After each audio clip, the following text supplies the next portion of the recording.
सोफामा ढल्किरहेको गोपी जुरुक्क उठ्दै बोल्यो, यस्ता भयप्रद रातहरू यो दशकभरिमा कति ठाउँमा कति निर्दोष नेपालीले भोगे होलान् गुरु। मानिसको विचार बदलेर, व्यवहार बदलेर समाजको आमूल रूपान्तरण गर्ने उद्देश्यले प्रयोगमा ल्याइएको एउटा विचारले यत्रो विध्वंस र विनाश गरिरहेको छ। यस अवधिमा मानिसका रोग र शोकहरू कतै पनि घटेका छैनन्, झन्झन बढ्दैछन्। यस बेलासम्म न मानिसले यी सङ्कट टार्न सके, न ईश्वरले केही सुन्यो। सम्पूर्ण नेपाली साहित्य अनुरागीहरूमा समर्पित उपन्यास, कथा, कविता र गजल वाचनको अनुपम सङ्गम सुन्ने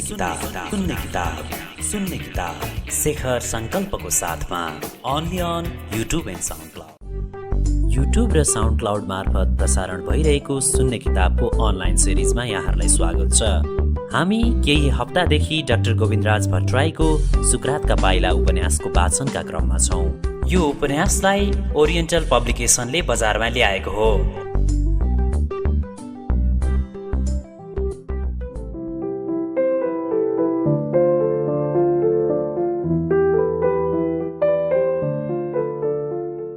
अघिल्लो अङ्कमा हामीले अनन्तले त्रिभुवन विश्वविद्यालय केन्द्रीय क्याम्पसमा भए गरेका क्रियाकलापका बारेमा सुन्यौं। अब अगाडि प्रस्तुत छ यसको 5औं श्रृङ्खला।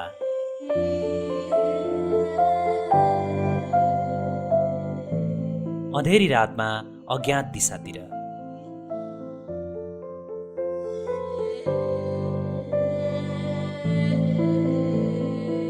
कहिले यता झटारिँदै, कहिले उता उड्दै, कहिले कक्षा लिँदै अनन्तको समय बितिरहेको थियो।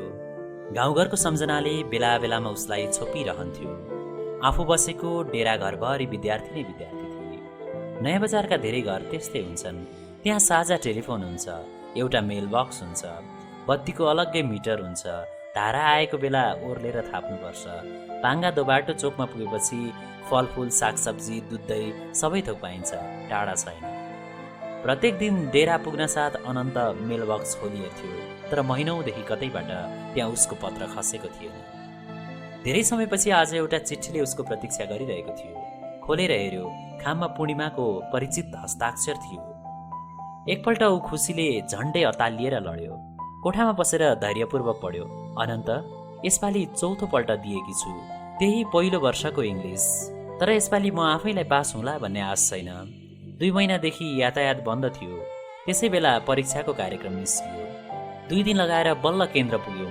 ठाउँ ठाउँमा ठुला ठुला रुखले, ढुङ्गाले, बालुवाका बोराले बाटो छेकेको थियो। घुम्दै फेरो मार्दै ती काट्यौँ। पिपल डाँडामा पुग्दा त्यहाँका दोकानहरूमा एकजना पनि थिएनन्। सबै रित्तै थिए। घरका भित्ताहरू छिया छिया थिए। तलतिर सिमल चौरीको स्कुल नाम निशाना थिएन। सबै खरानी र कोइला मात्रै थियो। जल्न बाँकी काठबाट धुवा आइरहेको थियो। त्यहाँदेखि उँधोको पाखोमा घुम्तीसम्मै झारपात बुट्यान माडिएको थियो। सेउलाहरू बाटाभरि छरिएका थिए। कुनै कुनै रगत लागेका थिए। ती झिङ्गाले छोपिएका थिए। घुम्तिनेर पुग्दा बाटाको नालीमा बोराभित्र उत्तिसको मुडो जस्तो देख्यौँ। छेउमा गएर हेर्दा रक्तामै भएको एउटा कुर्कुच्चो देख्यौँ। त्यो अलिकति हल्लिए जस्तो लाग्यो। त्यो सुनसानमा हामी 3 जना मात्र थियौँ। अमृता त्यहीँ रुन थाली अनि डरले मुटु फुलाउँदै मूल बाटो छोडेर पाखै पाखा तलको झोलुङ्गे पुलमा झर्यौँ। खोलो सुसाएको सुनेपछि मात्रै अलिकति सास आयो।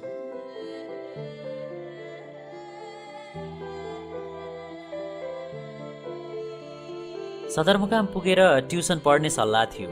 वन्दना मिससँगै पढ्न थालेका पनि थियौँ, तर ट्युसन पढाउन नपाइने नियम आयो। अनि 25 दिन बाँकी थियो। परीक्षाको दिन पर्खेर बस्यौँ। वैशाख 2 गते जिल्ला हान्ने योजना छ अरे भनेर हल्ला चल्यो। त्यसपछि बजारका मानिसले एक एक गरेर घर छोड्न थाले। कोही मधेस सरे, कोही गाउँतिर सरे। सरकारी अड्डालाई घर भाडामा दिनेहरू भाग्न थाले। गर्दा गर्दै 1 हप्तापछि बजार पुरै खाली भयो। दिउँसोभरि हेर्दा आर्मी तल र माथि गरेको देखिन्थ्यो, तर साँझ पर्ने बेला भएपछि सारा सुनसान हुन्थ्यो। साँझ पर्न साथ कर्फ्यू लाग्थ्यो। रातभरि बिजुली बन्द गर्नु पर्थ्यो। सम्पूर्ण बजार एक्लै रोए जस्तो लाग्थ्यो। रातभरि सुते पनि झस्किरहन्थ्यौँ। 3 गते हाम्रो परीक्षा थियो। 2 गतेको आक्रमणको भयले गर्दा केही पढ्न सकिएन। पढेको पनि बुझिएन, बुझेको पनि लेखिएन। अलिकति ग्रामर मिलेको छ। कम्प्रिहेन्सन, क्वेसन आन्सर र एस्से खाली छोडेको छु। अझ कति साथी त अघि नै भागेर घर गइसकेका थिए। अनन्त, तिमी माथि छौ, कुनै उपाय लाग्दैन? म यसै डुब्ने भएँ।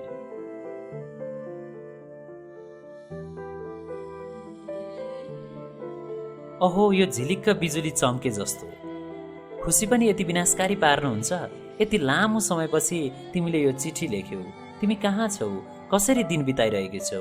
कसरी रात? फेरि पनि फेल भयो भने काठमाडौँ आउन नपाउने हो कि? तिम्रो बिहे पो हुने हो कि? म एउटा अत्यन्तै दुःखद अनिर्णयको जगतमा विचरण गर्दैछु। म परीक्षामा सबै विषयमा फेल भएर मनमनै भत्केको छु, पराजित भएर यहाँ लडेको छु।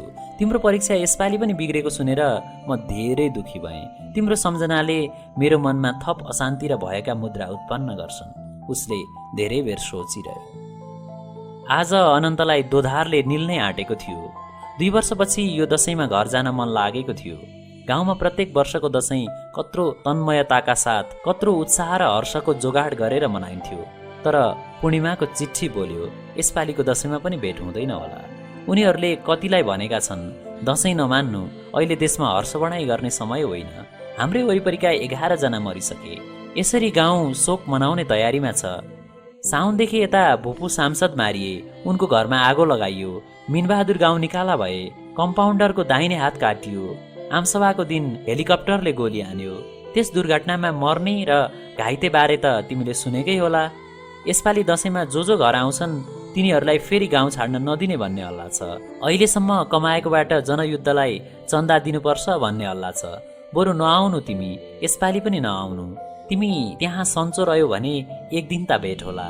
यहाँ आएपछि के ठेगान हुन्छ? अहिले 4थो पल्ट दिएकी छु। पास भएछु भने म बरु त्यतै आउँला, तर यसपालि पनि म पास हुन्न होला। यो मनमा तिम्रो सम्झनाको दियो बालिरहेको छु। अरू पनि धेरै साथीभाइ छन्। सिङ्गो गाउँ छ, तर तिमी हिँडेपछिको रित्तोपना मलाई ठुलो ओडार जत्रै लाग्छ। तिमी काठमाडौँ हिँड्ने अघिल्लो दिनको कुरा अझै सम्झन्छु। मलाई हिजै जस्तो लाग्छ। तिमी घाम अस्ताउने बेलामा एउटा निलो रङको झोला भिरेर बरभन्ज्याङको चौतारीमा मलाई पर्खिरहेका थियौ। म धेरै बोल्न सकिनँ। घाम डाँडामा पुगिसकेको थियो अनि झोला भिरेर ओह्रालै ओह्रालो उँधो लाग्यो। मैले निकै बेर हेरिरहेँ। तल खोलाको पानीमा पहेँलो घाम टल्केपछि तिमी ओझेल पर्यौ। सधैँ म त्यति मात्र देखिरहन्छु, त्यति मात्र सम्झिरहन्छु। कति दुःख होला त्यहाँ। तिमीले खोजेको नयाँ जीवन पथ फेला पार्यौ, म नयाँ पथ फेला पार्छु भन्थ्यौ। काठमाडौँ पुगेर धेरैजना ठुलो मान्छे भएका छन्, नाम कमाएका छन्। तिमी पनि सायद त्यही प्रयत्न गर्दै होलाउ, किनभने तिमी अन्यथा नसोच्ने व्यक्ति थियौ। पास भए कि भए तिम्रो सङ्गतमा बसेर म पनि एमए गर्थेँ होला जस्तो लाग्छ। धेरै भयो, किन चिठी लेखेनौ?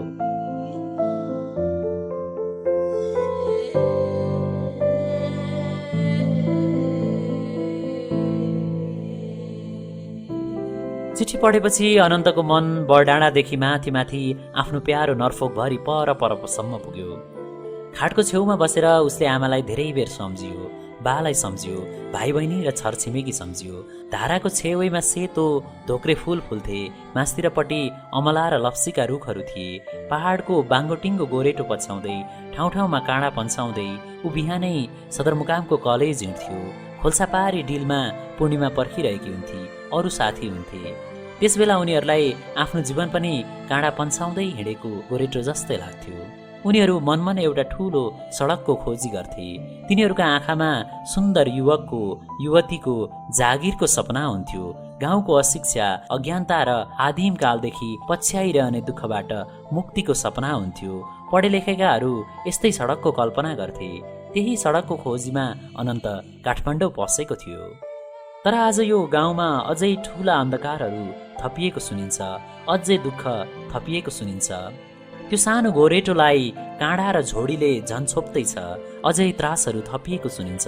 अखबारमा पढ्छु, गाउँ रित्तो छ, युवा छैनन्, युवती छैनन्। ती स्वेच्छाले कतै पसेका छन् अथवा ती अपहरित भएका छन्। सिङ्गासिङ्गै गाउँ माओवादमा लगाइएका छन्। भय छ, त्रास छ। उनीहरू भन्छन् एउटै विचार अन्तिम हो, एउटै सत्य, एउटै लक्ष्य, एउटै पथ। तर यसले अरू सम्पूर्ण विचारका द्वारहरू टालिदिएन र? मलाई पनि साथीहरू भन्दै थिए जाउँ माओवादीमा। मैले अरू पनि सत्य छन् कि भनेर हेर्न चाहेँ, अरू पनि मार्ग छन् कि रोजेर त्यसमा हिँड्न चाहेँ।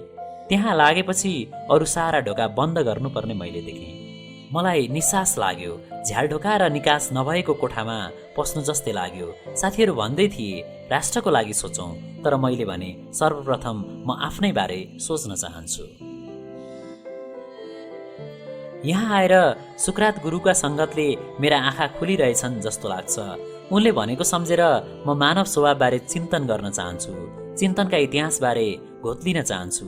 यति विघ्न चिन्तन, दर्शन र सिद्धान्तका विविधता देखेपछि मलाई कुन कुरा प्रष्ट भएको छ भने मानिसले पहिले आफ्नो निर्णय आफै गर्न पाउनु पर्ने रहेछ। जीवन एक तत्त्वले मात्र निर्मित छैन, यो त मनको आग्रह, बुद्धिको आग्रह, यौनको, भोगको, तिर्खाको, सामूहिकताको, एकलताको, नेतृत्वको, विविध तत्त्वका आग्रहले निर्मित छ। यो अनेक तानातानको बीचमा सन्तुलनले अडिएको छ। सबैभन्दा डरलाग्दो आग्रह भिडबाट उत्पन्न हुने देखे, तर मानिसको अन्तिम स्वभाव अर्कै छ। आखिर ऊ एक्लो छ, कसैसँग उसको जन्म मिल्दैन, मृत्यु मिल्दैन, विचार, स्वभाव, चाख, इच्छा, आकांक्षा केही पनि मिल्दैन भनेपछि म मात्र भिडको एउटा अपरिचित अंश भएर किन समाप्त हौं? अनन्तले आफ्नो परिचय खोज्यो, व्यक्तिसत्ता भएर उभिन खोज्यो।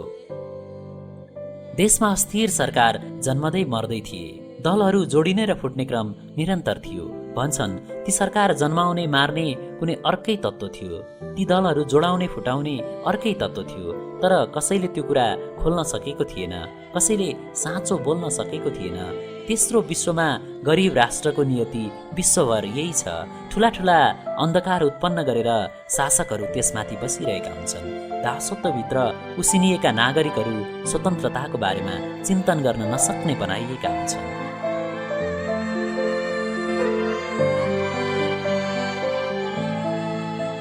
यसै बेला एउटा सिङ्गो राजपरिवारको नाम निशाना बेगर अन्त्य भएको थियो। मानिसलाई कहिल्यै पनि विश्वास नलाग्ने भ्रमका कथाहरू सुनाइएका थिए, तर कसैले ती कथामा विश्वास गरिरहेको थिएन। ती कथाहरू शक्ति केन्द्रबाट उत्पादित र वितरित थिए। यसमा अनन्तलाई लाग्यो मानिस सधैँ विवश छ, सुपर पावरले उसलाई सधैँ खिचिरहेको छ। उसले सत्यलाई देख्न पाउँदैन, देखेकोलाई लेख्न पाउँदैन। पत्रपत्रिका र मिडियाहरू धेरै छटपटाई हेरे, तर केही लागेन। मनमा अनेक अनुमान साटासाट भए, तर शक्तिले सबै कुरा थिचेको थियो। ती कुरा त्यसै दबाएर राखिदियो। त्यो कोलाहलको बेला मानिसहरूले यसरी चित्त बुझाए, आखिर कोही पनि मृत्युभन्दा माथि छैन। हाम्रा मृत्युपछि भए पनि सबै कुरा उजागर हुने नै छन्। हिजो संसारमा भएका सारा घटना र दुर्घटनाका पछि षड्यन्त्रहरू एक दिन उजागर भएकै छन्। हाम्रो देशको इतिहास पनि यस्तै अनेकौं राता टाटाले बनेको छ, तर हामी कति निरीह छौं। हामी कुनै सत्यलाई कतैबाट हेर्न पनि नपाई कसरी छेलिएका छौं। आखिर शक्तिको सामु मानिस एउटा झिङ्गा मात्र नरहेछ, दुर्बल अनि अस्तित्वहीन। सबै विचारक, विद्वान, चिन्तक, भविष्य द्रष्टाहरू पनि बन्दुकले किचिएका पात्र रहेछन्। त्यो कालो रातका त्रासद कथाहरू भित्ताले सुनेको हुनुपर्छ, ती रोदन क्रन्दनहरू हावाले सुनेको हुनुपर्छ, ती रगतका सिर्काहरू बतासले देखेको हुनुपर्छ, प्रकाशले देखेको हुनुपर्छ। एक दिन सबै कथा सुनिएला, सबै सत्य देखिएला भनी मुख दर्शक चुप लागेका थिए।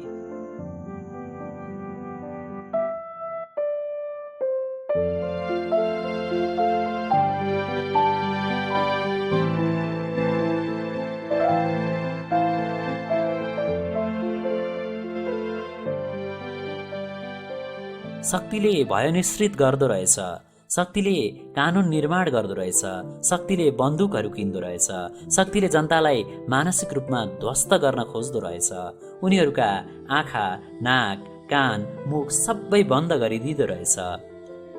अझ एक कदम अघि बढेर शारीरिक रूपमा पनि ध्वस्त गर्ने रहेछ। ठुला ठुला युद्धमा त्यही भयो, द्वन्द्वमा त्यही भयो, आज हाम्रो आँगनमा त्यही हुँदैछ। अनन्तले निष्कर्ष निकाल्यो, यो नहुनु पर्ने कुरा भइरहेछ। वर्तमानलाई खप्न गाह्रो, यो राष्ट्रले आज अँधेरी रातमा अज्ञात दिशातिरको यात्रा गर्नु परेको छ। उसले एकपल्ट चित्त बुझाउन खोज्यो, एक दिन त बादल फाट्नेछ, छ्याङ्ग उज्यालो हुनेछ, छर्लङ्ग हाम्रो गन्तव्य देखिनेछ। तर एकैछिनमा ऊ अल्मलियो। जीवन आज जङ्गलको बास र गोला बारुदको तालिममा छ कि प्रतिकारको गोलीमा छ कि दुवैतिरका निशानाले समाप्त हुनुमा छ कि मानिसहरूलाई भड्काइरहने झुक्क्याइरहने राजनीतिक दाउपेचमा छ कि हडताल दङ्गा विरोध र अवज्ञामा छ, यो एउटा पहेली जस्तो भयो। अनेक अनिर्णयले खेदेपछि तिनीहरूको उत्तर खोज्न एक साँझ ऊ प्रोफेसरको क्वार्टरतिर झर्ने विचार गर्यो। पल्लो कोठामा बसेर भन्यो, जाउँ गोपी दाई सुकरात सरकोमा। अनि बिस्तारै उनीहरू ओह्रालो लागे।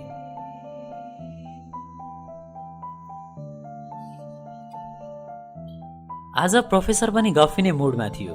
उसका मनमा अनेकौं विचार उम्लिरहेका थिए। उसले 2 कप कालो कफी बनाएर टेबुलमा राख्यो र अनन्तको बोली सुन्यो। म मानसिक रूपले अनेक कुरा खेलाउन सक्ने भएँ, तर शरीरले सधैँ डराएको छु सर। म गाउँ फर्किन सकिरहेको छैन। भन्छन् सदरमुकाम बाहेक अन्यत्र जान सकिँदैन। तपाईँ भन्नुहुन्छ मानिस आफ्नो भाग्यको निर्माता आफै हो। यसबेला म कसरी आफ्नो भाग्य निर्माण गर्न सक्छु? कहाँ गएर गर्न सक्छु? भाग्य निर्माण भनेको आखिर के हो? म कैयौं दिनदेखि काठमाडौँको भिडमा समाहित छु। म अनेक विद्यार्थी मध्ये एक भएर हिँडिरहेको छु। अन्यल र अस्थिर राजनीतिले उत्पन्न गरेको एउटा भिड हो। दिनमा एकपल्ट यो उपत्यकामा उम्लिन्छ। यो प्रत्येक आक्रोशले बल्छ, फेरि सेलाउँछ, फेरि बल्छ भने उता गाउँ र जङ्गलतिर अर्को भिड देख्दछु। त्यहाँ पनि हरदम डढेलो लागिरहेकै छ। आज मानिस भिडका अङ्ग भएर अभेद्य किल्ला जस्ता बनिरहेको देख्छु। आज मानिस शक्तिका पूर्जा बनेर अभेद्य किल्ला जस्ता बनेको देख्छु। म एक्लै भिडबाट फुक्लिएर शरीरले पनि स्वतन्त्र हुन्छु कि मनले मात्र स्वतन्त्र हुन्छु? स्वतन्त्रता र आत्मनिर्णयको घडी भोग्न शरीर र मन दुवै आवश्यक हुन्छ कि हुन्न? के यो केवल कल्पना हो सर? मलाई मार्ग बताइदिनुहोस्। हेर अनन्त, जगत अनेक पात्रको छ, धेरै अगम्य छ। यो साँच्चीकै एब्स्ट्र्याक्ट चिन्तन प्याज नै हो, तर यसको रूप, रङ, आकृति र स्वभाव केवल हाम्रो मस्तिष्कमा छ। हामीले यसका द्वयार्थक चरित्रप्रति सहनशील हुनुपर्छ। यसको बाहुल चरित्रलाई स्वीकार्नु पर्दछ। हरेक वस्तुको, व्यक्तिको, घटनाको स्वरूप दर्शकको आँखामा हुन्छ। त्यसैले हामीहरू जुन कुराको अन्तिम निर्णय खोजिरहेका छौँ त्यस्तो निर्णय कतै छैन, किनकि हाम्रो ज्ञान पनि सापेक्षतामा भर पर्छ। यो निरपेक्ष छैन, सुनिश्चित र अकाट्य छैन। त्यसैले यो ब्रह्माण्ड सधैँ तरल छ र यस विषयको ज्ञानलाई पनि तरल अनि सधैँ खुल्ला ठान्नुपर्छ। हाम्रो कार्य र विश्वासले त्यसलाई आकृति दिन्छ। तिमी दासत्वको प्रेमी छौ भने हरेक तानाशाहको आदेशलाई ईश्वरको बाणी ठान्नेछौ, तर तिमी स्वतन्त्र अस्तित्वको रूपमा आफूलाई स्वीकार्नेछौ भने तिमी ठाडै झम्टिनेछौ। को हो म माथि त्यस्तो आदेश गर्ने? यस्तो गर्नुहुन्छ र यस्तो गर्न पाइँदैन भन्ने कोही त्यो अन्य स्थानमा बसेर गर्जिरहेको छ भने ऊ र म पनि समान अस्तित्व हौँ, सृष्टिका आँखामा, ईश्वरको आँखामा, प्रकृतिका आँखामा। सबैको शिरमा मृत्यु समान छ भने सबैका मानवीय इच्छा, आकांक्षा र संवेगहरू उस्तै छन् भने को हुन सक्छ मलाई आदेश गर्ने? मलाई लाग्छ त्यो व्यक्ति त्यही मात्र हुन सक्छ जसले यो क्षणभङ्गुर जीवनमा बर्बर शक्ति सञ्चय गर्न सक्यो, त्रासको खेती गर्न सक्यो। बिना कारण मैले भनेको आदेश तैँले पालना गर्नै पर्छ भन्यो। त्यस्ता सठताको उत्तर छैन, मूढताको दबाई छैन, तर पनि स्वतन्त्र अस्तित्वको रूपमा व्यक्तिले हार्नु हुँदैन। कसैसित हार्नुपर्ने कारण छैन। टमस कुनले भनेको कुरा म बारम्बार सम्झिन्छु। यसले तिम्रो मन शान्त हुन्छ कि? कुनले भनेका छन् यथार्थताको निर्माण हाम्रो मस्तिष्कमा हुन्छ। सबै कुरा भ्रमपूर्ण छन्, तर तिम्रो मस्तिष्कले वा हृदयले ठहर गरेपछि मात्र त्यसले सत्यको रूप लिन्छ। त्यसैले हरेक विचार, हरेक वस्तु, हरेक घटना एउटा सम्भावना मात्र हो, सत्याभास मात्र हो, सत्य होइन। मानव जातिले बुझेको सबै कुरा अन्तिममा केवल उसको निम्ति सुहाउने व्याख्या हो र सबै व्याख्या आंशिक हुन्छ, तात्कालीन उद्देश्यका लागि हुन्छ। कुनै पनि व्याख्या वा दृष्टिकोण अन्तिम हुन सक्दैन।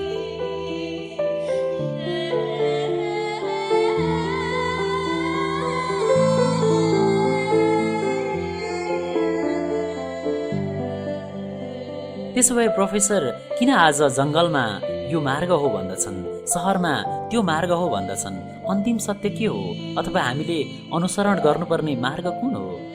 यी दुवैतर्फका अन्धकार जुधेका छन्, दुईतिरका भ्रमका झडप भएका हुन्। त्यसमा पनि सरकारले ध्वंस मात्र रोक्न खोजेको होला, माओवाद रोक्न खोजेको होइन होला। हो भने त्यो गल्ती हो। उदार अनुदार सबै वादहरू यहाँ जन्मिनुपर्छ। तिनीहरूको बीचमा अन्तर्क्रिया र सङ्घर्ष पनि स्वाभाविक प्रक्रिया हुन्। मानिस जबसम्म आफ्नो रक्षाका लागि लड्दछ तबसम्म उसलाई भ्रमबाट मुक्ति मिल्दैन। तबसम्म ऊ भ्रमबाट पाखा आउन सक्दैन, अथवा भ्रम टुटेपछि मात्र उसले त्यसको मोह त्याग्छ। बिरुवा सुकेर मरेको देखेपछि मात्रै तिमीले त्यसलाई पानी हाल्न छाड्नेछौ। अहिले दुवैलाई लागिरहेछ, बिरुवा हरिएछ तर त्यो छैन, मरेको छ। कुनै पनि सिद्धान्तको, दर्शनको, वादको उद्देश्य मानवलाई जोगाउनु, उचाल्नु, उज्यालोतिर लानु, दुःखबाट मुक्त गर्नु र सुख प्रदान गर्नु हो। अहिले दुवैतर्फका प्रयत्न यसका विपरीत छन्। त्यस्ता सिद्धान्तलाई किन पानी हालिरहन्छौ? त्यसले कति विचारहरू आए, धारणा आए, दृष्टिकोण आए, अझै नयाँ नयाँ आउन छोडेका छैनन्। यी नयाँ र पुराना होइनन्, केवल फरक हुन्। अघि आएका फेरि दोहोरिन्छन्, ती हामीलाई नयाँ जस्ता लाग्छन्। यी सारा कुरा जगतको व्याख्या गर्न आएका हुन्, जगतबारे दृष्टिकोण हुन्। त्यसैले हाम्रो अन्तिम आश्रय उदारवाद हुनुपर्छ, जहाँ तिम्रा र मेरा दुवै सोचहरू सहअस्तित्वले अडिन सकुन्। ती आउँदै गरून्, मेटिँदै गरून्, फेरि पनि आउँदै गरून्, किनकि ती आंशिक रूपले सत्य छन्। एउटा भ्रमको अन्त्य नहुन्जेललाई त्यसैको लागि लड्दा हुन्छ, अथवा एउटा सत्य काम लागिन्जेल त्यसैले सुरक्षा गरिरहँदा हुन्छ। यद्यपि तिमीले देखिरहेछौ त्यो धेरै दिन काम लागिरहँदैन, तर लड्दा बन्दुकले नलड्नु, शक्तिमा चढेर नलड्नु, मानिस उभिएको जमिनमा उभिएर निशस्त्र भई लड्नु, केवल विचारले लड्नु। यी कुरा सुनेपछि अनन्तलाई मनमा नै कठिन हुन थालेको थियो। अनेक विचारहरूले उसलाई उद्वेलित गराइरहेका थिए भने अर्कातिर उसको जीवन अपरिभाषित सिद्धान्त जस्तै भएको थियो। बेला बेला पूर्णिमाको तस्बिर आउँथ्यो। अब खर्चपात समाप्त हुन लागेको थियो। डेरा भाडा तिर्न ऊ असमर्थ हुन लागेको थियो।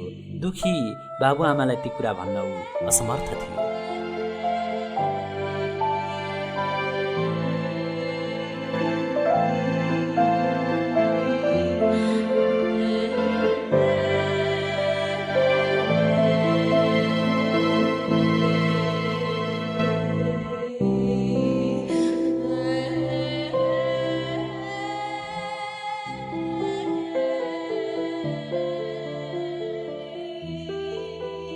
यति बेला हामी युट्युब र साउन्ड क्लाउड मार्फत प्रसारण भइरहेको सुन्ने किताबको अनलाइन सिरिजमा डाक्टर गोविन्दराज भट्टराईको उपन्यास सुकरातका पाइलाको वाचनमा छौं।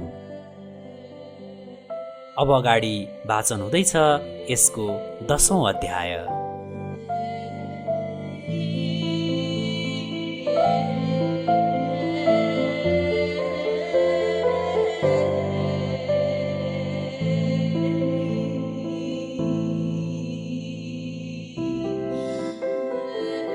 बन्दुकले गीत गाउँदा।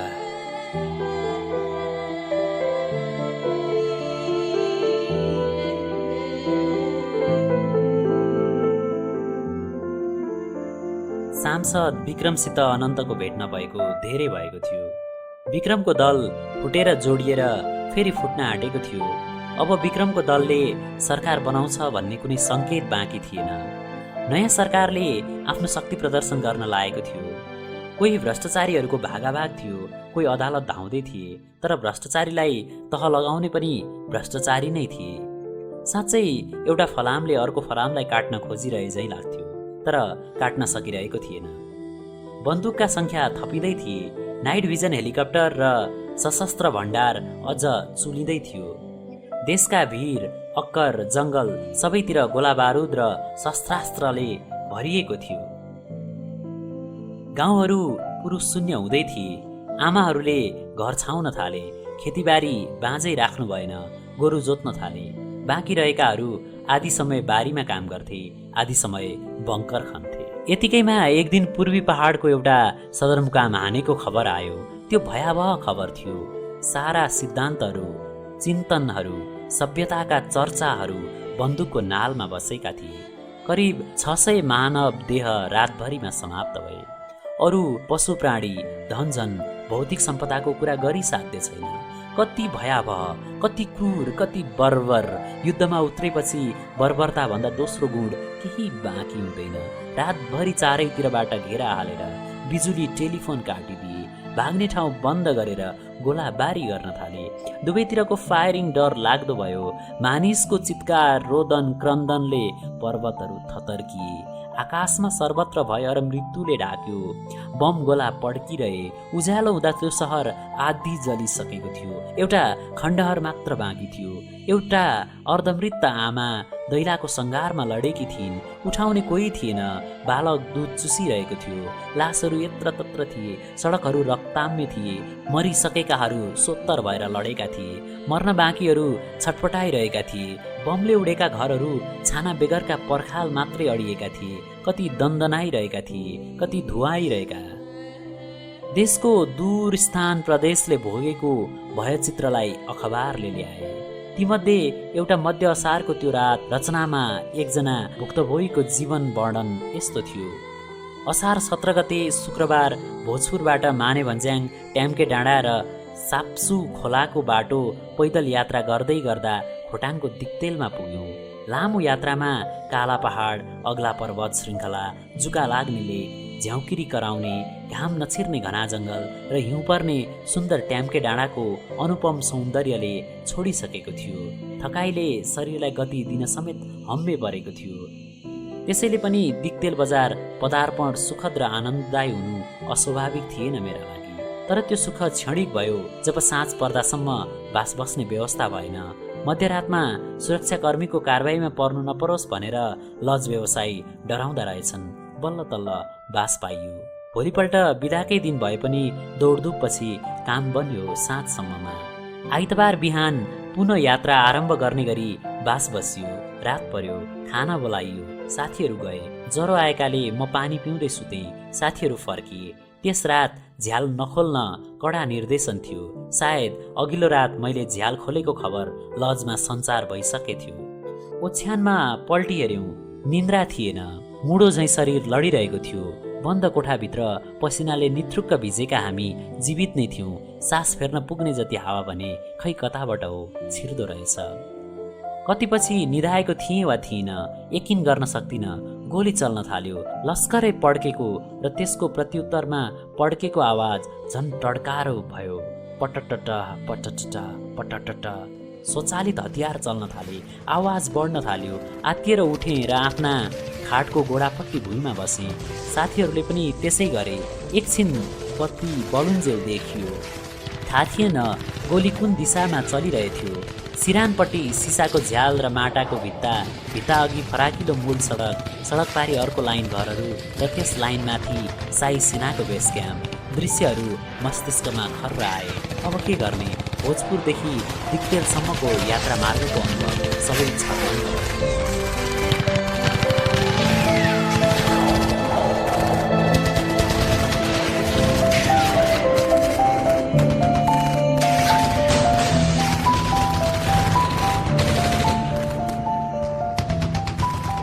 हामी थामखुट्टे खाटको आडमा थियौँ।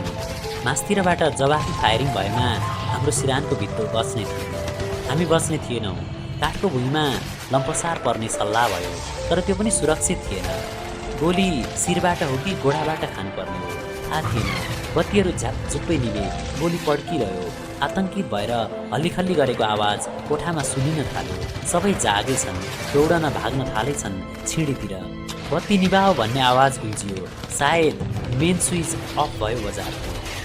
गोलीको आवाज बढ्न थाल्यो। लसधनी महिला चिच्याइन्, तिमीहरू तल नझर्ने हो? धमाधम छिमेकी कोठाहरूबाट बाँकी मानिसहरू समेत निस्किए। हामी पनि छामछुम गरेर ढोका खोली निस्क्यौँ। टर्चको इसारामा अन्डरग्राउन्ड पुग्नुपर्ने थियो। त्यहाँ सबै जम्मा।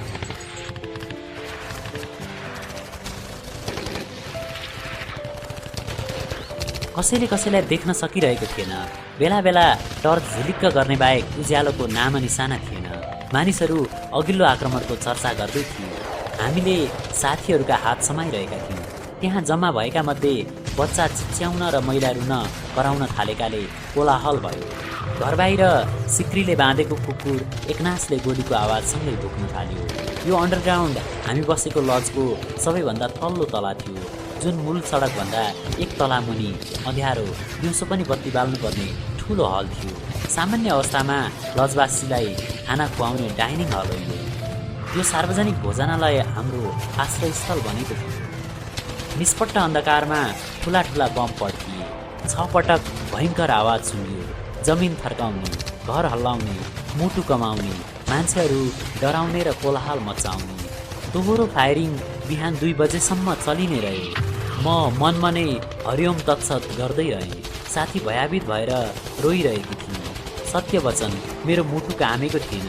साथीको एउटा हात थामिरहेँ, हरिओम तत्सत भनिरहेँ। मर्ने कुराको डर थिएन, तर कता कता अपाङ्ग भइन्छ कि गोली लागेर भन्ने चिन्ता थियो। यसबीच आश्रयस्थलको ढोका नखोल्न र टर्च नबाल्न अनुरोध गर्दै रहेँ।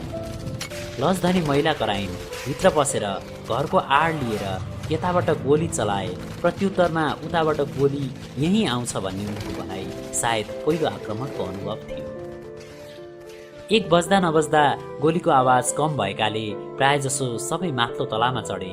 मैले भने साथीहरूलाई माथि नजान सल्लाह दिएँ। कम भए पनि गोली चल्न बन्द भएको थिएन। पुनः गोलीको आवाजले फर्किएका 2 कर्मचारी तल झरे। ती 2 कर्मचारी हामी 3 जना साथीहरू र लजको काम गर्ने 1 जना सानो छिटो 2 बजे बिहानसम्म त्यहीँ बस्यौँ। 2 बजे युद्ध रोकियो र हामी माथिल्लो तलामा चढ्यौँ।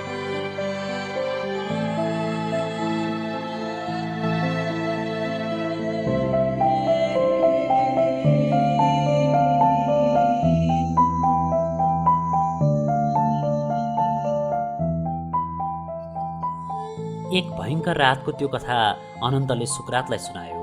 यो एकजना भुक्तभोगीको प्रत्यक्ष अनुभव थियो। त्यसपछि सुकरातले टिप्पणी गर्यो, मानव सभ्यता जति बढी पुरानो भयो भन्छौ त्यति नै उसभित्रको बर्बरता अझ कठोर हुँदै जाने रहेछ। आदिमकालको बर्बर युग यस्तै गरी सुरु भयो। आज त्यही बर्बरता छ। यी विचारहरू जुधेका हुन्, मेघ जुधे जस्तै। त्यसबाट निस्कने चट्याङ, बिजुली र वज्रपात झन्झन विनाशकारी हुँदैछ। भोकमरीले र कुपोषणले प्रतिवर्ष मर्नेको सङ्ख्या झन्झन बढ्दैछ यो देशमा। तर यही देशले संसारका अत्याधुनिक हात हतियारहरू प्रयोग गर्न पाएको छ। ती हतियारहरू खोलापारी, पर्वतभित्र, हिमालको फेदमा सर्वत्र पुगेका छन्। यो बर्बरतालाई अझै पाशविक बनाउन विश्व समुदाय मरेर लागि परेको छ। त्यसकारणले हामीले गुहार माग्ने ठाउँ पनि ती हतियारको निर्माता एक उदार मनका दाता रहेको छ। मानव सभ्यताको मुटुमा देवता र राक्षस सँगसँगै हुर्किरहेको छ। सोफामा ढल्किरहेको गोपी जुरुक्क उठ्दै बोल्यो, यस्ता भयप्रद रातहरू यो दशकभरिमा कति ठाउँमा कति निर्दोष नेपालीले भोगे होलान् गुरु। मानिसको विचार बदलेर, व्यवहार बदलेर समाजको आमूल रूपान्तरण गर्ने उद्देश्यले प्रयोगमा ल्याइएको एउटा विचारले यत्रो विध्वंस र विनाश गरिरहेको छ। यस अवधिमा मानिसका रोग र शोकहरू कतै पनि घटेका छैनन्, झन्झन बढ्दैछन्। यस बेलासम्म न मानिसले सङ्कट टार्न सके, न ईश्वरले केही सुन्यो। ईश्वरले सुन्दैन, त्यो छैन, छ भने पनि त्यो अपाङ्ग भएको छ। भनौ मानिस जस्तै ईश्वर पनि संवेदना शून्य भएको छ। समयसँगै ईश्वर पनि बदलिन्छ। आजको ईश्वरले सुन्ने, देख्ने, अनुभव गर्ने आफ्ना इन्द्रियको संवेदनशीलता पूर्ण रूपले गुमाइसकेको छ। मानिसले सृजना गरेको विकराल पर्वतहरू थाम्न नसकेर आज ईश्वर बेहोस छ। यी दुर्लङ्घ्य पर्वतहरू ढुङ्गा माटाका होइनन्, हिउँका होइनन्। यी विनाशका, संहारका, शोकका, अहङ्कार, दम्भ, अन्धकार र बर्बरताका हुन्। ईश्वरले सृष्टिको बेला यस्ता पर्वत नाग्ने उपाय सोचेको थिएन। मानिसले सधैँ उसको गीत गाइरहला भन्ने ठानेको थियो। आज ऊ केवल बन्दुकको गीत गाउने भयो। अहिले त्यो सोच्ने बेला बितिसकेको छ। ईश्वर छ भने पनि ऊ पश्चातापमा छ। एकछिन गमेर अनन्तले एउटा प्रश्न थप्यो, उसो भए प्रोफेसर, तपाईँ ईश्वर अपाङ्ग भएर, अशक्त भएर लडेको मात्रै ठान्नुहुन्छ कि त्यो छँदै छैन भन्ने विश्वास गर्नुहुन्छ, अथवा भए पनि मर्यो भन्ने ठान्नुहुन्छ? यी चन्द्र, सूर्य, तारा, ग्रह, नक्षत्र देख्दा यसको रचयिता कोही होला जस्तो ठान्दछु। यो सृष्टिको सञ्चालक एक पलाको एउटा रौँ जत्रो त्रुटि देखिँदैन। एउटा पलाको फरक नपारी हावा चलिरहेकै छ, घाम लागिरहेकै छ, नदी बगिरहेकै छ। ससाना कीट पतङ्गरदेखि ठुला प्राणी, वनस्पति सबैको कर्तव्य, गति, आयु, सीमा अनादिकालदेखि उस्तै छ। एउटा बोटलाई कहिले फुल्ने आफै थाहा हुन्छ, एउटा वृक्षलाई कहिले पात झर्ने, कहिले पाउलिने, कति वर्षदेखि फल लाग्ने आफै थाहा हुन्छ। अनादिकालदेखि त्यही स्वाद, त्यही गुण, त्यही आकार, त्यही रूप र रङमा फल्ने चेतना एउटा वृक्षभित्र सुरक्षित देखिन्छ। यस्ता अति सूक्ष्म र व्याख्या गर्न नसकिने आश्चर्यहरू देख्दा यसको रचनाकार ईश्वर नै हुनुपर्छ जस्तो लाग्छ। यो रहस्यमयता र व्याख्यायिता, विविधता देख्दा ईश्वर मर्यो भन्ने डर लाग्छ। तर अन्य प्राणी, वनस्पति र ग्रह नक्षत्रको एउटै लक्षण, गति र आयु देखिए पनि ईश्वरले सबैभन्दा सचेत रहेको मानवभित्र किन यति विध्वंस र क्रूर शक्ति आरोपित गरिदियो होला? हेर, घोडाको तान्ने क्षमता उस्तै छ, नदीको बग्ने गति उस्तै छ, रुखको उचाइहरू निश्चित छन्, तर मानिस चाहिँ कुन बर्बरताको उपासनाले यो सिद्धि प्राप्त गर्यो? यो सारालाई भत्काउने, बिगार्ने, उल्ट्याउने र गडबडी उत्पन्न गर्ने मानिसलाई सधैँ छुट छ। यो देख्दा ईश्वर जिउँदैछ अथवा ऊ होसमै छ भन्ने मलाई संशय लाग्छ। त्यसैले होला हाम्रो समयमा मन्दिर मस्जिद जान नचाहनेहरूले मनमा निश्चयको पूजा गर्छन्। उसले ईश्वरलाई मरिसकेको घोषणा गरिदिएका छन्। सायद यस्तै र अझ ठुला नरसंहार देखेर दुईवटा महासमरले आदि विश्व समाप्त हुँदा न कल्की आए, न क्राइस्ट ओर्लिए, न बुद्धले पिपलको रुखबाट ढल्केर एकपल्ट हामीलाई चियाए। पिकासो र बोकासोलाई कसरी एकैजनाले रच्यो होला? कवि विलियम ब्लेक एकपल्ट अँध्यारो जङ्गलभित्र मध्यरातमा टह आँखा बालिरहेको बाघलाई देखेर अचम्बित भएका थिए। त्यसबेला उनले एउटा प्रश्न गरे, हे त्रासद स्वरूपधारी व्याघ्र, जुन प्रभुले भेडाको पाठाको सृष्टि गरे तिनै हातले तिम्रो पनि रचना गरे होला नि त? तिम्रो रचनामा कत्रो अगेठ्य बालेर कत्रो भट्टीमा कसरी रातो होइन्जेल फलाम गाल्नु पर्यो होला र कत्रो प्रहार आवश्यक पर्यो होला, कत्रो घन मार्तल उचालेर ईश्वरले तिम्रो आकार बनाए होला। त्यस्तै हो, प्रभुले ठुला ठुला गल्ती गरेका छन् कि हामी खेलौना मात्र हौं उसका लागि। जलहारीले सोखका लागि माछा मारे जस्तै गरी उनले हामीलाई मार्न आँटिला पठाउँछन्, चङ्गेज खाँ पठाउँछन्, हिटलर पठाउँछन्, ठुला ठुला निरङ्कुश तानाशाह पठाउँछन्। हामी निरुपाय छटपटाउँछौँ, कराउँछौँ, तर ती प्रयत्न व्यर्थ छन्। अहिले हाम्रो देशमा चलेको यो नरसंहारमा निरपेक्ष रहने प्रभुको रूप कस्तो होला? मानिस रातो दिन त्रासले कामिरहेका छन्। निर्दोष नागरिक आतंकित भएको दृश्यमा आनन्द मानिरहने ईश्वर छ भने कस्तो होला?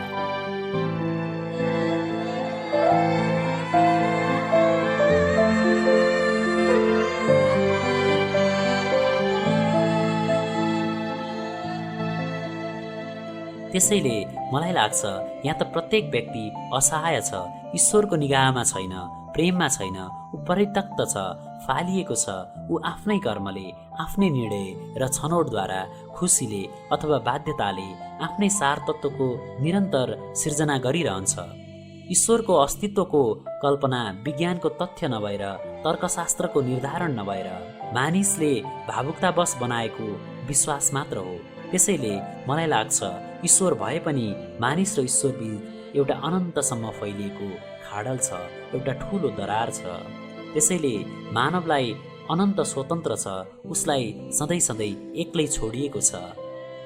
लेखान्तले भन्दछ, मानिस एक्लैले आफूबारे निर्णय गरोस्, ऊ निर्बन्ध छ, ऊ त्यसको फाइदा उठाएर निरङ्कुश भएको छ, अत्याचारहरू सिर्जेको छ, किनभने ईश्वरको शासनमा दण्ड सजायका महल छैनन्।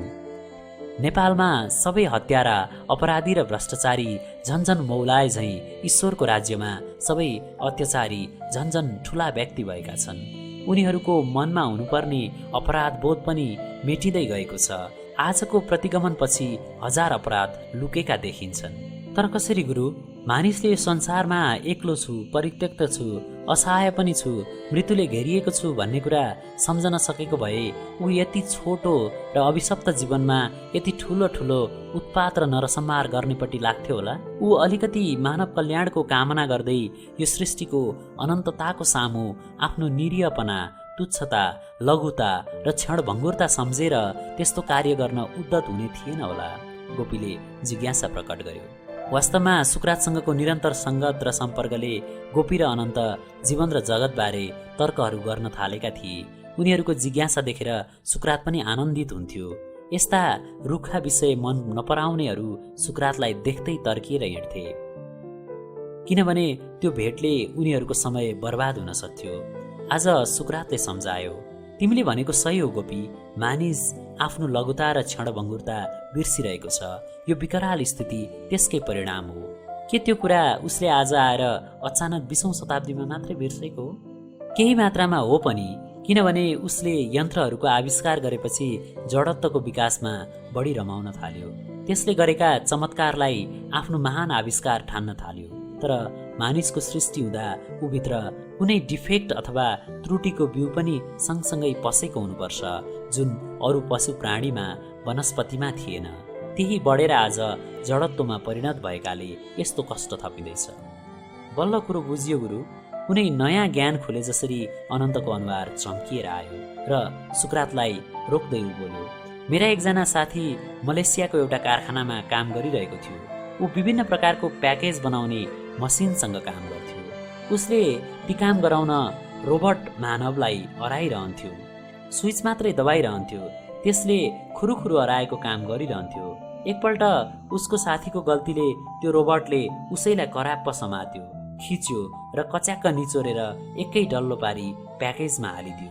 मानिसले सृष्टि गरेको वस्तुमा मानिसलाई सिद्ध्याउने डिफेक्ट हुन सक्छ भने ईश्वरले सृष्टि गर्दा पनि उसको गल्तीले मानिसमा त्यो डिफेक्ट पसेको थियो, होइन गुरु? सही कुरा। आज ईश्वरले पनि त्यो त्रुटि सच्याउन सकेको छैन। सच्याउन खोजी हेर्छ तर सक्दैन। त्यसैले मानिसबाटै ऊ त्रस्त छ, पराजित छ। ऊ कतै झाडीमा लुकेर चिहाइरहेको होला, थर्र कामिरहेको होला। गोपीले एउटा ससानो किस्सा सुनायो। आफैले पालेको गोरुले मेरो गाउँमा उसकै मालिकलाई छेडेर आन्द्रा भुडी निकालिदियो। आज ईश्वर छ भने त्यस्तै बिजोग भएर कानला मुनि पसारिरहेको होला गुरु। कहिल्यै नहाँस्ने सुक्रात गोपीको बातले खुब हाँस्यो। सबै हाँसे। अनन्तले अस्ति पनि सुक्रात समक्ष प्रश्न गरेको थियो, भिडको एक अङ्ग भएकाले मेरा आफ्ना निर्णय र छनौटहरू कसरी स्वतन्त्र हुन सक्छन्? उसले आज फेरि यो थप्यो, गुरु, मानिसभित्रको यो आदिम रोग भनौँ कि डिफेक्ट सच्याउन नसकिने रहेछ। त्यो कुरा मलाई निश्चय भइसक्यो। म अलिकति मात्र पनि स्वतन्त्र रहेनछु, हुन पनि नसक्ने रहेछु। त्यसैले यी सारा परिस्थिति अघिल्तिर बाध्य भएर म विदेश जान चाहन्छु।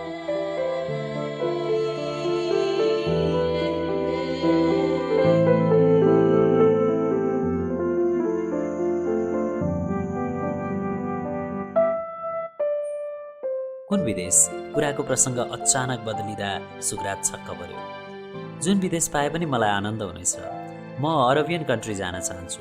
Malaysia, Japan, Germany, Africa, America, संसारको जुनसुकै मुलुक भए पनि हुन्छ। म ठुलो अनिर्णयमा छु। म बिए पास गरेर एमए फेल भएको युवक हुँ। मसँग विश्वविद्यालयले प्रदान गरेको एउटा प्रमाणपत्र बाहेक केही छैन। मसँग कुनै सिप छैन, कुनै दक्षता छैन। मसँग सधैँ चिन्तित रहने एउटा मन छ र चिन्तन गर्ने बानी परेको यो मस्तिष्क। यो कोरोपनलाई कहाँ कसले किनिदेला? म खेती गर्न चाहन्न, म पशु पाल्न चाहन्न, म अलैँची, सुन्तला, जुनार फलाउन चाहन्न। म यी कर्मबाट उम्कन चाहन्छु। यी सारा कर्महरू आज गाउँमा असाध्य हुँदैछन्। गाउँ आज भयावह छ। मेरा बाआमाहरू दिनभरि बाँझो खेत खन्छन्, रातभरि बङ्कर। मलाई त्यसै बेला धेरैतिरबाट केटीका प्रस्ताव आएका थिए। मैले भविष्य खोज्ने भएर गाउँमा छँदा बिहे गरिन। बाआमालाई टेरिन। आज भित्रभित्रै म कुँडिएको छु, भत्किएको छु। म अपाङ्ग भएको छु मनमा नै। मलाई हीनता बोध पनि छ, मलाई डिप्रेसन छ र म यी तमाम परिस्थितिबाट पलायन हुन चाहन्छु। व्यर्थ जस्तै भएको छु। यो वर्तमानको भारी कतै लगेर बिसाउन चाहन्छु।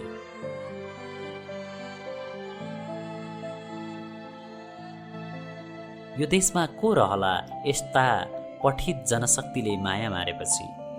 सुक्रात सर, आदर्शले नहुने रहेछ। आज देशका प्रत्येक नाकाबाट दिनको 150 देखि 1000 जनासम्म मानिस बाहिरिँदा छन्।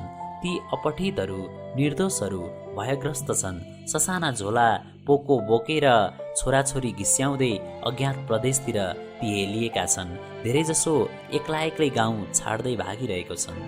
सुनिन्छ गाउँ गाउँ उजाड हुँदैछ, ती निर्जन प्रदेश हुँदा छन्। त्यहीँका वनस्पति र प्राणीसँगै एकाकार भएकाहरू अनादिकालदेखिको मायाको सम्बन्ध चुडाएर अन्धकारतिर विलिन हुँदैछन्। अर्कातिर यति सानो जनसङ्ख्या भएको मुलुकमा सबैभन्दा बढी पासपोर्ट बनिरहन्छन्। लाखौंको संख्यामा मानिस टाढा टाढा अज्ञात मुलुकतिर फ्याँकिएका छन्, अन्धकार भविष्यतिर लागिरहेका छन्। यो व्यवस्थाकै लस्कर होइन र? म पनि आफूलाई विवश युवक ठान्छु। तपाईँको कतै सम्पर्क भए भन्छुन गरिदिनु पर्यो। म संसारमा भएका निकृष्टतम पेसा रोज्न तयार छु। यो रगतमा लटपटिएको सधैँ भय र त्रासले निलेको भूमिमा भन्दा अन्यत्र कतै गएर निर्भय बाँच्न चाहन्छु। बरु कतै स्वतन्त्र भएर मर्न पनि तयार छु। यहाँ न जीवन आफ्नो हातमा छ न मृत्यु। मेरो गाउँमा सिपाहीका स्वास्नीहरू काटिए, आर्मीका आमाहरू घर निकाला भए, मिलिसियामा लाग्न हिँडेका युवतीहरू बास बसेकै ठाउँमा मारिए, विद्यालय हिँडेका नानीहरू अपहरित भए। ती आमाहरू अझै रोइरहेका थिए। गाउँको जनसङ्ख्यामा 1/3 जति विधवा छन्। अब जीवन पनि मृत्यु सरह छ। त्यसैले म यो देश छोड्न चाहन्छु। सुकरातले देखिरहेको यथार्थलाई अस्वीकार गर्न सकेन, तर थप्यो, सबैले यसरी देश छोड्दै पलायनतर्फ लाग्ने हो भने कहाँ को बाँकी रहला? के बाँकी रहला? यो देश कसको हो? कसले यसलाई बचाउने हो? सक्नेहरू भाग्दै यो घर रित्याउँदै गर्ने हो भने नसक्नेहरूको जीवन कहाँ अन्त्य हुने हो? पढे लेखेका तिमीहरू यी प्रश्न पनि आफैलाई सोध अनन्त। म त भन्छु तिमी फेरि एमएमा एडमिसन ल्याऊ, परिश्रम गर, एउटै लक्ष्य ल्याऊ, पढ, पास गर अनि जागिर खोज्न म पनि मद्दत गरौँला। यहीँ बस्ने, यहीँ मर्ने अठोट गर। अझ तिमी जस्ता भरभराउँदा युवकले मृत्यु चिन्तन गर्ने बेला भएको छैन। बेला भए पनि कसैले मृत्यु चिन्तन गर्नु हुँदैन। बेला भए पनि कसैले मृत्यु चिन्तन गर्नु हुँदैन। यो जीवन जीवनकै लागि हो, पलायन र मृत्युका लागि होइन। केवल आफ्नो ऊर्जाको यो देशमा लगानी गर्ने चिन्ता गर। मनबाट अरू सबै प्रकारका भय, सन्देह र दिगदारीलाई मेटिदेऊ। तर अनन्तले ठान्यो उसले बाटो बिराइसकेको थियो। काठमाडौँ पसेका कतिपय युवा युवतीको स्थिति यस्तै हुन्छ। परिस्थितिले तिनीहरूलाई ध्वस्त बनाइसकेको हुन्छ। नयाँ बाटोको लागि फेरि मनोबल उत्पन्न हुनु पर्यो। उसभित्र त्यो समाप्त भइसकेको थियो। सुकरातले उसलाई बुझिदिएन। अन्त्यमा आजको भेटघाट दोधारमै अन्त्य गरेर दुवैजना उठे, सुकरातसँग बिदा मागे र डेरातिर लागे। बाटामा पुगेर गोपी र अनन्तले निष्कर्ष निकाले, यो बुढो अखडो छ यार। अखडो होइन, कुरै बुझ्दैन। कुरो नबुझ्ने होइन, घाकडान छ, पढेको मान्छे, धेरै बुझेको। तर हामी उसले भनेको बुझ्दैनौँ। हो त नि, ऊ पनि हामीले भनेको बुझ्दैन। मानिस र ईश्वरको बिचमा ठुलो ग्याप छ भन्छ नि त सुकरात बुढो। जस्तो कुकुर र मानिस बीच। कुकुरले धेरै कुरा बुझ्छ। त्यसो भए गोब्रे किरा र मानिस बीच, ठिक गोब्रे किरा र मानिस। त्यस्तै होला सुकरात बुढा र हाम्रो बीचको दूरी। दुवैजना जोडले हाँसे। डेरामा पुग्दा चोखा कुकुरहरू निदाइसकेका थिए।